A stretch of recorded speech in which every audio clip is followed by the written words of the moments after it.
Decifrando o passado. O Alcorão. Por 1400 anos, os muçulmanos têm buscado revelar os segredos ocultos em seus versos. The Quran has several levels of meaning, and you discover them by constant reflection and by rendering the Quran into an open text. Suas palavras inspiraram a grandeza de civilizações. Islam spread within the first 100 years of its existence and created an empire greater than Rome had seen it.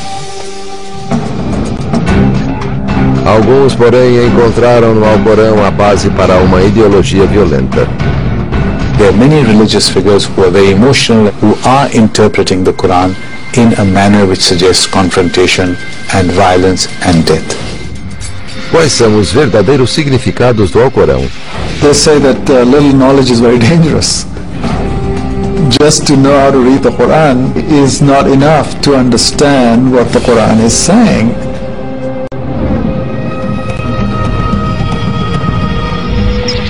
Decifrando o passado. Os segredos do Alcorão, parte 2. أعوذ بالله من الشيطان الرجيم. O Alcorão é o livro sagrado do Islã. Mais de 1 bilhão de muçulmanos em todo o mundo acreditam que é a palavra direta de Deus, como transmitida ao profeta Maomé no século VII. Ao contrário da Bíblia, o Alcorão não tem uma estrutura narrativa tradicional, sendo composto por 114 suratas organizadas principalmente pelo tamanho. Algumas têm várias páginas, outras apenas algumas frases. Segundo os muçulmanos, durante 22 anos, Deus revelou os versos do Alcorão a Maomé. O texto escrito foi compilado depois da morte do profeta. Decifrar o significado do Alcorão tem sido um desafio há muito tempo. It doesn't tell the story of Islam, it doesn't tell the story of the Prophet Muhammad or the early Muslim community. It really doesn't tell any stories at all. The Quran is essentially God's dramatic monologue. Uma minoria de muçulmanos do século XXI usa esse monólogo para justificar sua filosofia política de extremismo e seu violento fundamentalismo religioso. Surata 58, versículo 5. Aqueles que contrariam Alá e seu mensageiro virarão pó, como ocorreu com seus antepassados. É assim que muitos, muçulmanos ou não, passaram a ver o Alcorão. Mas embora o livro sagrado contenha passagens que incitam à violência, essa escritura complexa e misteriosa também tem muito a dizer contra ela. Surata 5, versículo 2.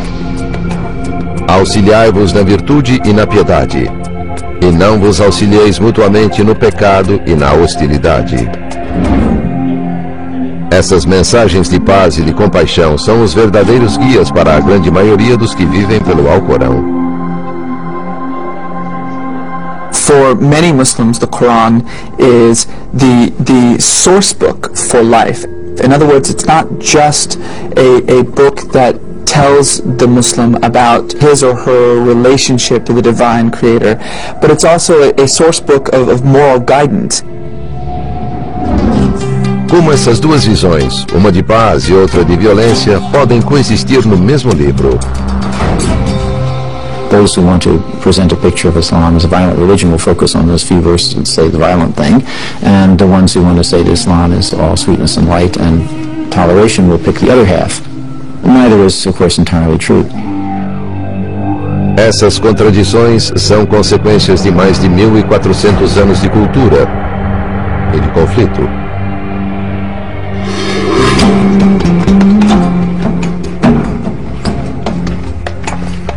Segundo os muçulmanos, no ano 610, na cidade de Meca, na Península Arábica, Maomé foi chamado à profecia por Deus.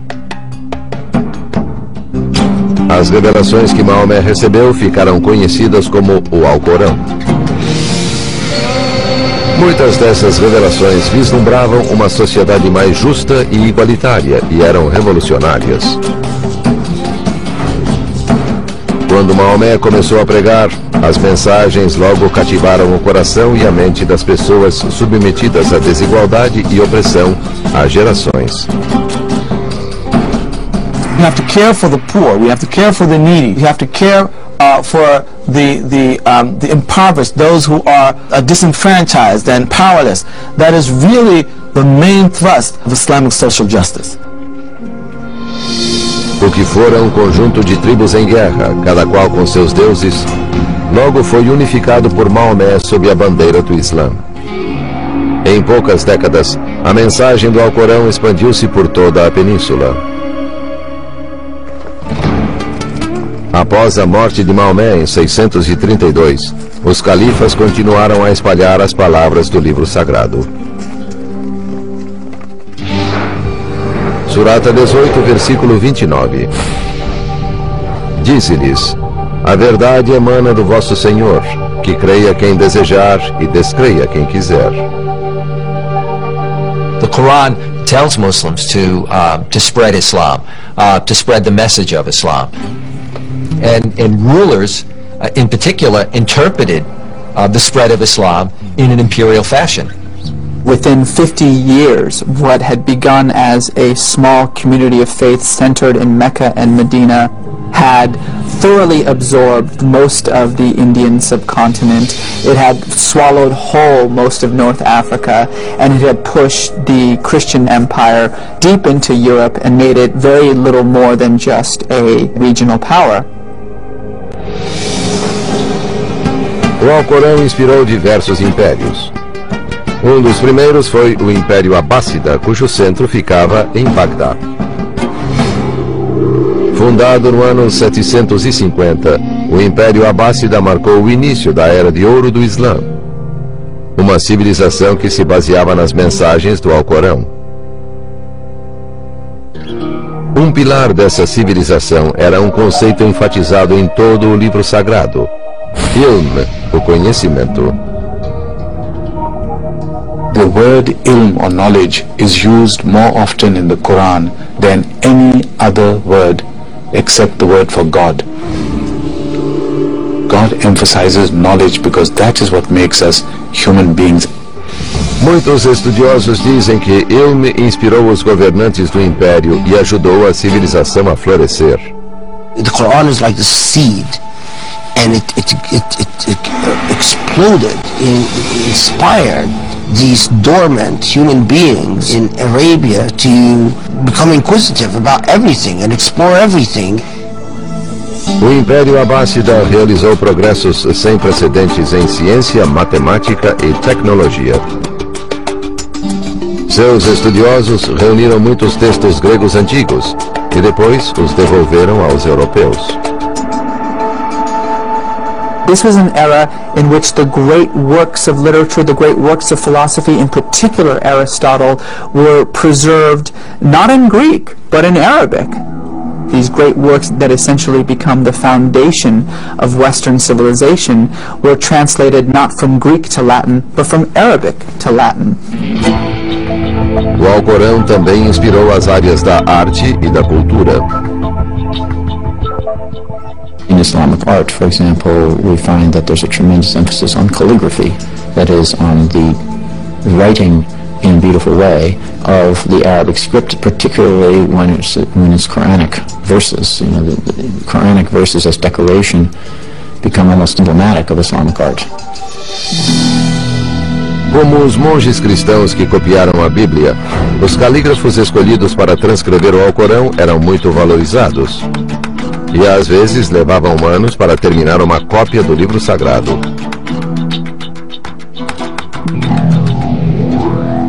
Conforme as palavras do Alcorão se expandiam sob o Império Abássida, milhões de pessoas viviam segundo suas mensagens.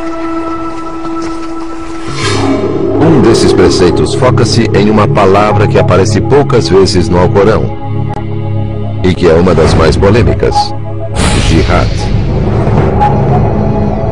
The basic use of the word jihad is a struggle to be a good Muslim, a struggle to live by the codes of Islam. That is the original meaning of jihad. Jihad quer dizer luta, e tem duas formas distintas: a jihad inferior e a superior. Essa jihad superior, uma expressão usada por Maomé, refere-se à luta interna para melhorar a própria alma e se tornar um ser humano melhor aos olhos de Deus. A jihad superior tem mais importância na tradição islâmica, mas a jihad inferior recebeu mais atenção na história e causou mais polêmicas. The lower form of jihad is a physical jihad. When you are attacked, your family is attacked, your wife is attacked, your children are attacked, you must stand up and fight back. Surata 22, versículo 39. Podem pegar em armas aqueles que foram atacados e injustiçados. Alá é poderoso para torná-los vitoriosos.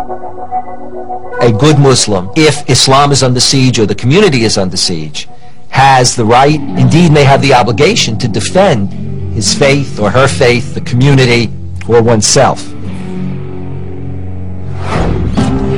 O conceito de jihad como batalha logo lançaria nova luz para os que viviam sob o Alcorão.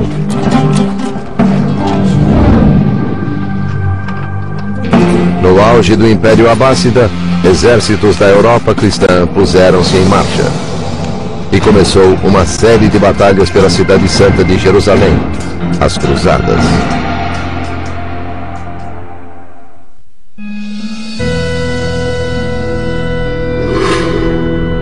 Nos séculos X e XI, na Espanha e na Índia, 2 livros sagrados eram guias espirituais para milhões de pessoas: a Bíblia e o Alcorão. Guiados pelo Alcorão, os líderes muçulmanos governavam vastos impérios, cidades de riqueza e cultura, centros de conhecimento e de arte. A Europa cristã passava pelo que ficou conhecido como Idade das Trevas. Ainda assim, as duas fés e seus textos tinham muito em comum. O Islã via os cristãos e os judeus como povos amigos do livro sagrado, que acreditavam no mesmo Deus. Surata 2, versículo 62. Os crentes, os judeus e os cristãos, todos que creem em Alá no dia do juízo final e praticam o bem, receberão sua recompensa de Alá. O Alcorão também possui muitas referências a figuras bíblicas. Surata 57, versículo 27. Depois enviamos mensageiros como Jesus, filho de Maria, a quem concedemos o Evangelho, e infundimos compaixão e clemência nos corações de seus seguidores.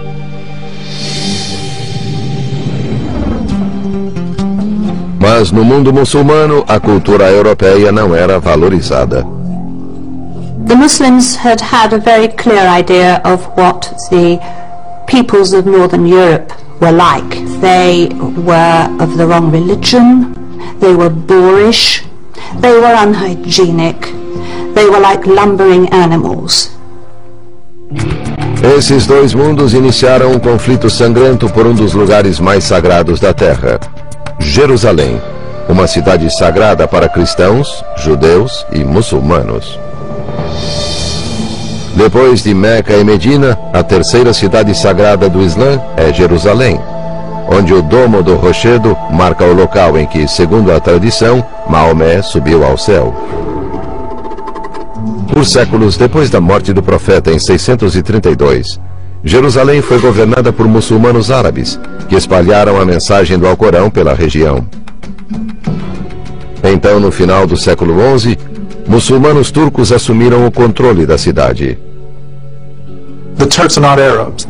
They're a separate ethnic group, but they're Muslims. Then they moved down south through Syria and in 1077 conquered Jerusalem from the Arabs. O Império Turco também se expandia para o oeste e logo ameaçou a Europa cristã. A Igreja Bizantina, situada perto da fronteira do Império Turco, foi a primeira a ser pressionada. Em 1095, Bizâncio fez um pedido urgente de ajuda aos outros cristãos em Roma. The Byzantine Emperor sent a message to the Pope in Europe saying that he needed help to defend his frontiers against the incursions of the Turks who were coming ever closer to Constantinople, his capital. O Papa Urbano II concordou em prestar ajuda militar e pediu aos cavaleiros de toda a Europa que fossem para lá e lutassem. Para motivá-los, o Papa definiu o conflito como uma batalha entre religiões e seus textos sagrados. Urbanus packages this together with an appeal not only just to push the Turks out of Asia Minor, but to continue on and push the Turks completely out of the regions that they had taken, including Syria, but most importantly, Jerusalem. A primeira cruzada partiu em 1096. Mais de 50.000 camponeses cristãos e cerca de 700 cavaleiros deixaram a Europa rumo à Terra Santa. Após 3 anos de difícil jornada, alcançaram as colinas que cercam Jerusalém e sitiaram a cidade. O sítio durou 1 mês, no qual morreram mais de 1000 cruzados em combate ou por doença. Em 15 de julho de 1099, os cristãos cruzaram as muralhas que rodeavam Jerusalém e entraram na cidade. There was no love lost between these people. The Crusaders, who had now been for 3 years on the road to get to this place, and who had spent many weeks now outside of Jerusalem thinking they were about to die. And when they went in there, it was a pretty brutal sack of the city.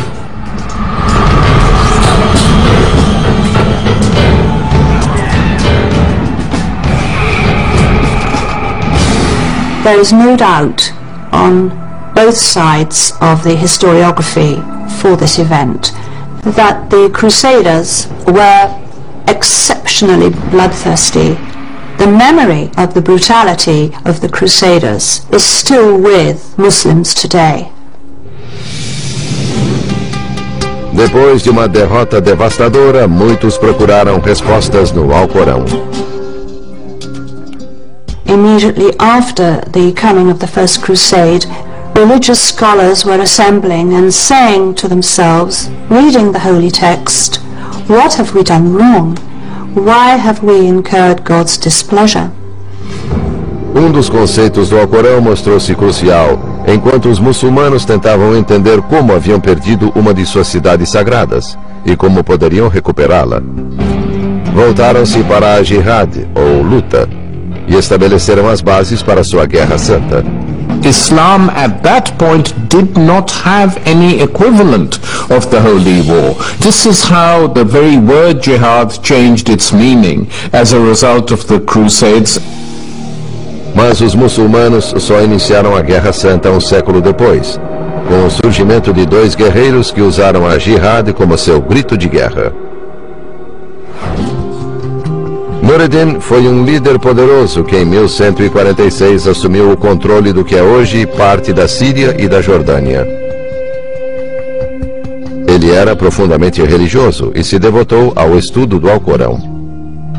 Everywhere he went, he took with him religious scholars, Quran readers, mystics, inspiring the troops, reading out relevant verses of the Quran to do with jihad. Surata 9, versículo 14. Combatei-os, Alá os castigará por vossas mãos, desonrá-los-á e vos dará a vitória. Para Nur ad-Din, essas passagens eram um chamado às armas para recuperar Jerusalém. O modo como Nur ad-Din interpretava a jihad agradava aos que ansiavam por derrotar os europeus. A Segunda Cruzada partiu da Europa em 1145, mas foi totalmente derrotada ao chegar às terras controladas por Nur ad-Din. As vitórias de Nur ad-Din inspiraram a todos, inclusive o jovem guerreiro que também era um devoto estudante do Alcorão. Esse jovem chamava-se Saladino. He worked really for the spiritual rebirth of the region. And so he was a very religious man. One of his friends said that he thought of God and also the jihad all the time. And if you weren't talking to him about that, he didn't want to talk to you. Em 1174, em meio aos preparativos para um ataque para retomar Jerusalém, Nureddin morreu. Saladino assumiu o poder e começou a fazer planos para atacar a Cidade Santa. Mas primeiro Saladino precisou confrontar os cruzados em uma batalha sangrenta e decisiva fora de Jerusalém.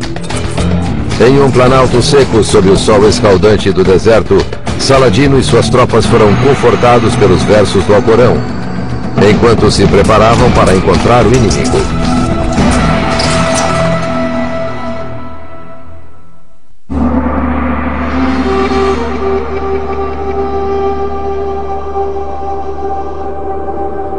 (4 de julho de 1187). Amanhecer no planalto de Hatim, uma área estéril de deserto a 112 quilômetros de Jerusalém. Os soldados muçulmanos estavam preparados para atacar um acampamento de cruzados. Para inspirar seus homens, Saladino ordenou que um conselheiro religioso lesse passagens do Alcorão. Surata 3, versículo 195. Quanto aos que deixaram o reino do mal e foram expulsos de seus lares, que combateram e foram mortos, absolvê-los-ei de seus pecados, e os levarei aos jardins em que correm rios, como recompensa de Alá. Nessa época, pela primeira vez, exemplares pequenos do Alcorão permitiam que os muçulmanos levassem consigo a palavra de Deus. Como o Alcorão começara como uma escritura oral, cada aldeia tinha seu próprio Hafiz, alguém que memorizava o livro santo. Com o tempo, os moradores começaram a transcrever o Alcorão para uso individual. The small pocket Qurans that came in the 11th century were on paper, and they made the holy text accessible to ordinary people. They could put it in their pocket, close to their flesh, so to speak, to feel that it was acting as a kind of protection from God. Na noite antes do assalto, os muçulmanos incendiaram a vegetação ao redor do acampamento dos cruzados. Ao alvorecer, os cruzados estavam rodeados de fumaça sufocante. Os muçulmanos atacaram quando o sol nasceu sobre o campo de batalha.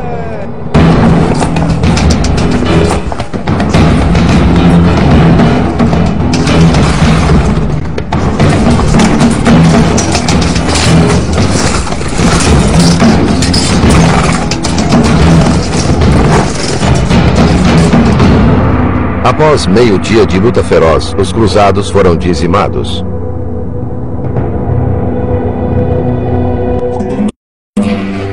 Encorajado pela vitória, Saladino voltou-se para Jerusalém.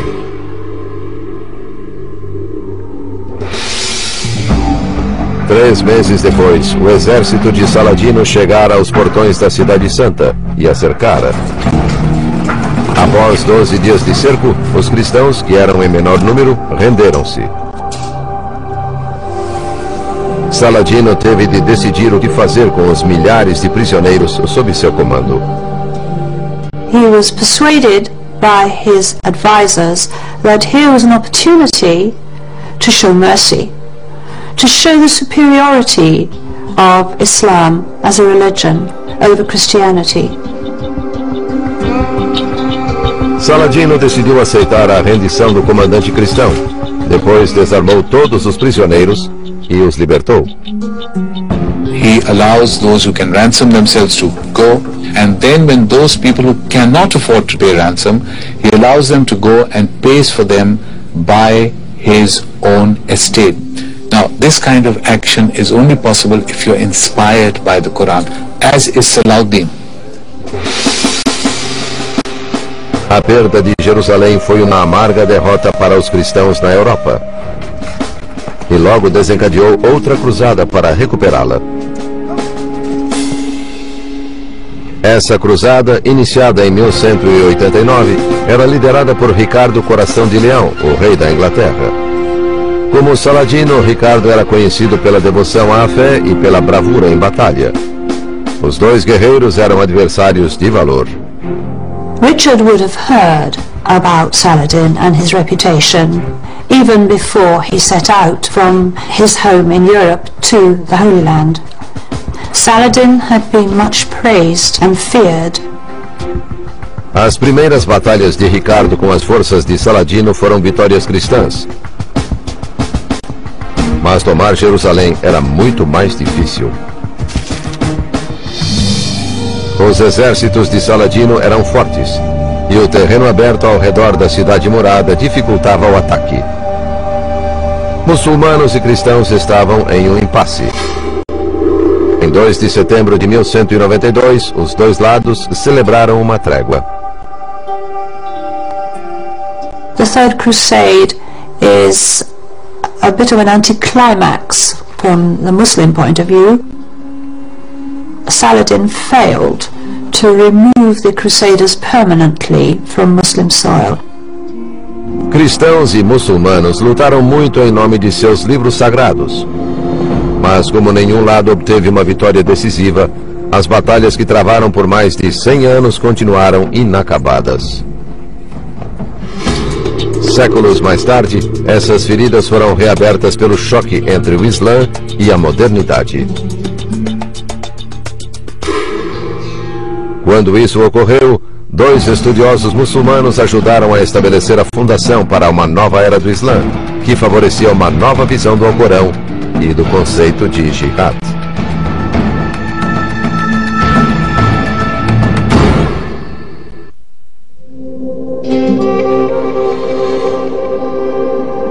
Segundo a crença muçulmana, no século VII, os versos do Alcorão foram revelados por Deus ao profeta Maomé. Essas revelações originaram uma nova religião e impulsionaram uma série de impérios poderosos. The Quran was sort of the engine.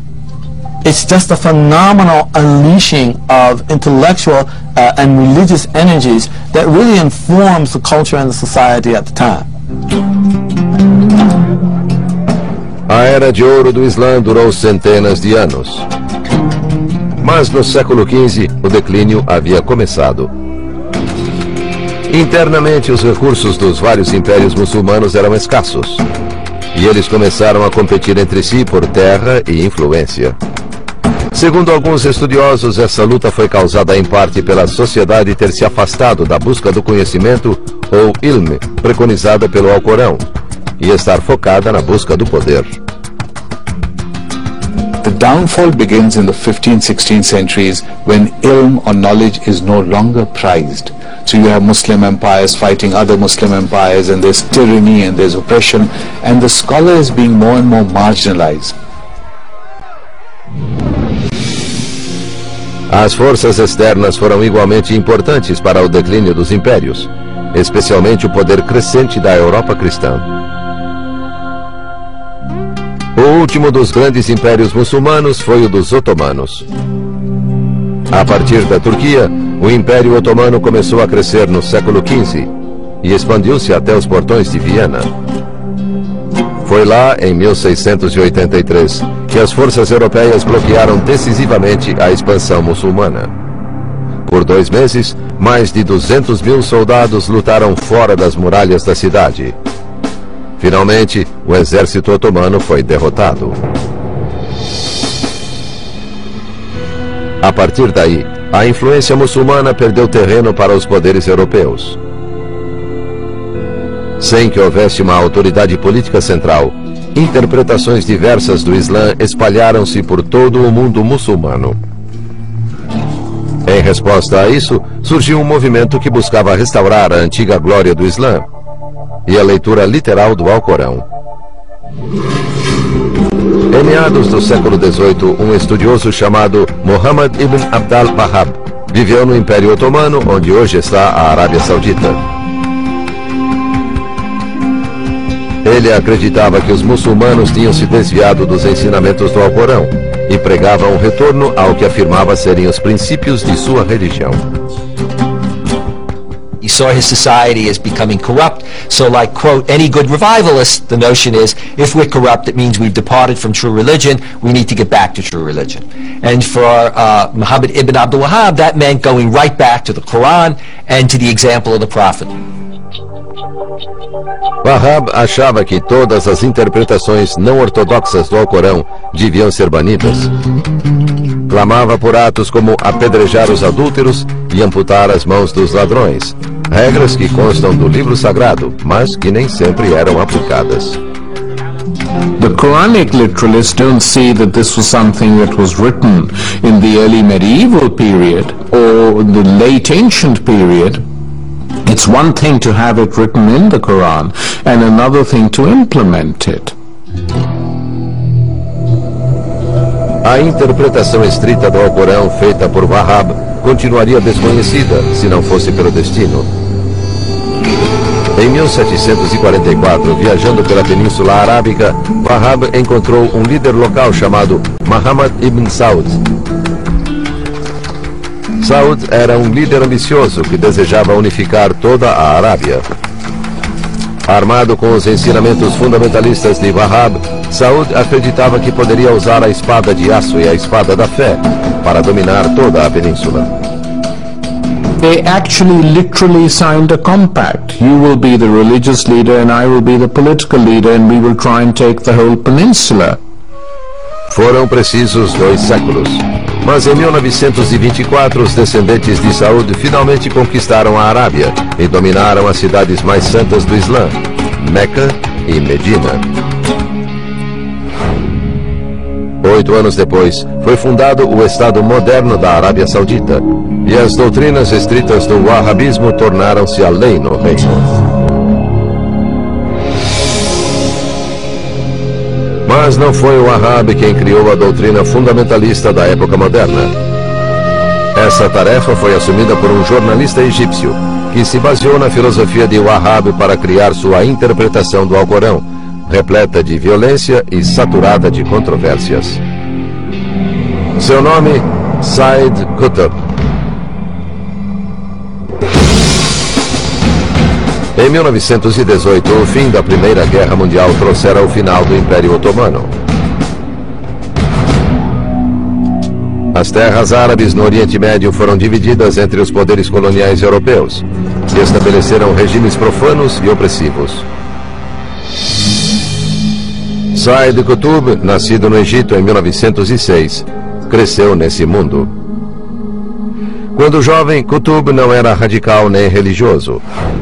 Era um jornalista e intelectual, e seu trabalho o levou aos Estados Unidos em 1948. Ficou chocado com o que considerou uma sociedade decadente, e sua radicalização começou. When he came to the United States, he was largely secular. So I guess one has to believe him that what freaked him out about the United States were 2 things. One was the segregation and the racist laws which were still in force. The second thing was women. He was totally taken aback by the freedom with which women transported themselves. This came as a big shock to him. Ao retornar ao Egito, Qutb entrou para a Irmandade Muçulmana, uma organização política que se opunha ao colonialismo britânico e defendia o retorno ao tempo em que o Alcorão era a lei do país. A transformação de Qutb acelerou-se em 1954, quando Nasser, o presidente do Egito, esmagou a Irmandade Muçulmana. Qutb foi preso. It was really in the dank and sadistic prisons of Nasser's Egypt that Qutb, who was repeatedly tortured, who saw so many of his fellow Muslim brothers tortured and murdered, that this radical reinterpretation of the Quran took hold of him, where he no longer believed that preaching and living a good moral Muslim life was enough to change Muslim and Arab society, that it required a revolution. His interpretation of Islam became an interpretation of Islam under siege and of Muslims under siege. Na prisão, Qutb escreveu dois de seus trabalhos mais importantes: um comentário sobre o Alcorão e um manifesto político revolucionário intitulado Marcos Históricos. Como o Wahhab, ele afirmava que o Alcorão era a única fonte de conhecimento e guia para a vida diária. Qutb acreditava que o Islã só poderia ser salvo se voltasse para a verdadeira fé. Também encontrou no Alcorão a justificativa para a luta armada contra os adversários. What Sayyid Qutb did is to go to the scriptures and, in effect, say, look at the scriptures, look at those sectors of the scriptures that talk about what do you do when you're under siege, what do you do when it's a war between belief and unbelief, and he used those texts to legitimate what he was doing.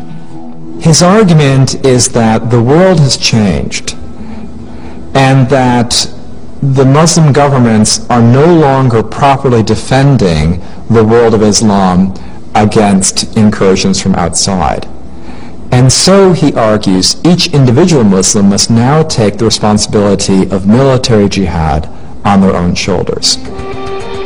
Por toda a década de 60, os escritos de Qutb ressoaram em muitos muçulmanos no Oriente Médio, que haviam sofrido durante o domínio colonial. Ele reforçava o sentimento de que o governo colonial equivalia a uma nova cruzada. That ideology proved to be an inspiration, and so Qutb is both an inspiration to mainstream, if you will, Muslims and Islamic activists, as well as to a whole variety of extremists that developed. This runs right down to people like Osama bin Laden and Al-Qaeda.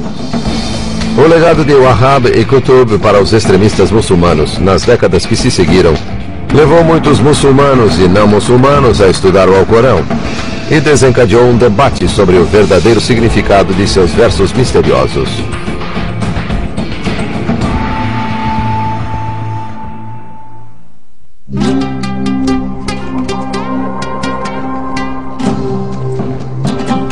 Por mais de 14 séculos, o Alcorão tem sido a fonte de orientação para os muçulmanos de todo o mundo.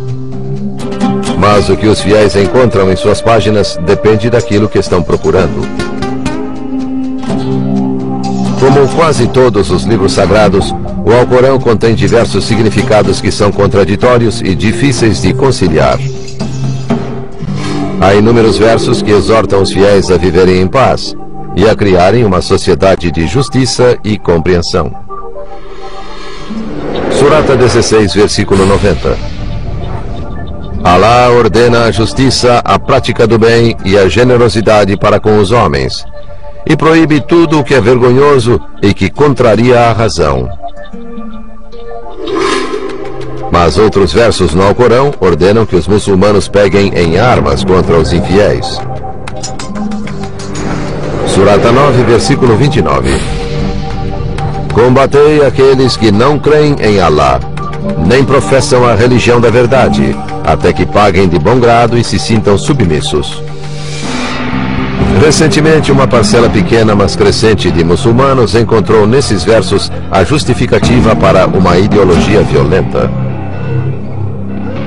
There is, in a very real way, a struggle for the soul of Islam between a majority and a minority.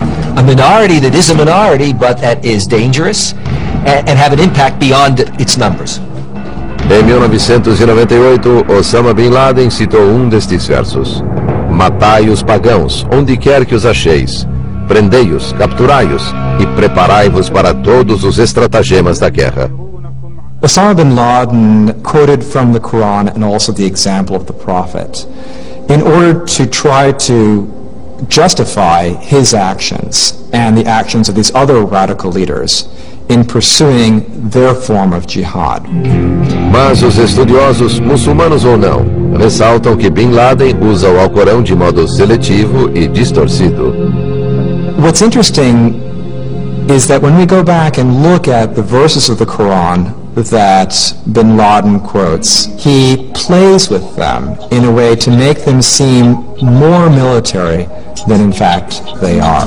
He quotes one verse that talks about the need to fight and kill the unbelievers. And that's where he stops.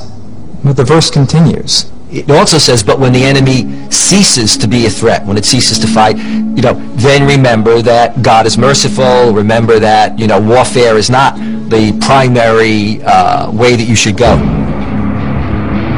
Os estudiosos afirmam que esse tipo de distorção é comum entre os muçulmanos radicais e insistem que houve um tempo em que os seguidores do Alcorão seguiam uma interpretação única de suas palavras e viviam conforme essa interpretação. This conception that there was this one version of Islam that we can go back to before it was fractured and separated into these competing versions of Islam is simply untrue. It never existed. From the very first moment in which the Prophet Muhammad revealed the very first words of the Quran, it was absorbed and understood and interpreted in wildly different ways by a whole host of different people within the community. O cerne da crise atual no Islã refere-se ao uso do Alcorão para justificar atos de terror.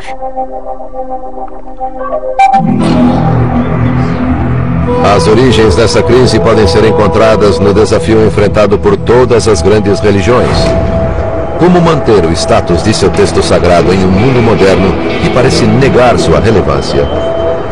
Islam and Muslims are going through a period analogous to what other faiths have gone through, Judaism and Christianity. And Muslims have been struggling with this since the late 19th century, the relationship of tradition to modernity or post-modernity. What's the relationship of a religious tradition to today? Fundamentalism is a reaction to modernism. It's a reaction to change.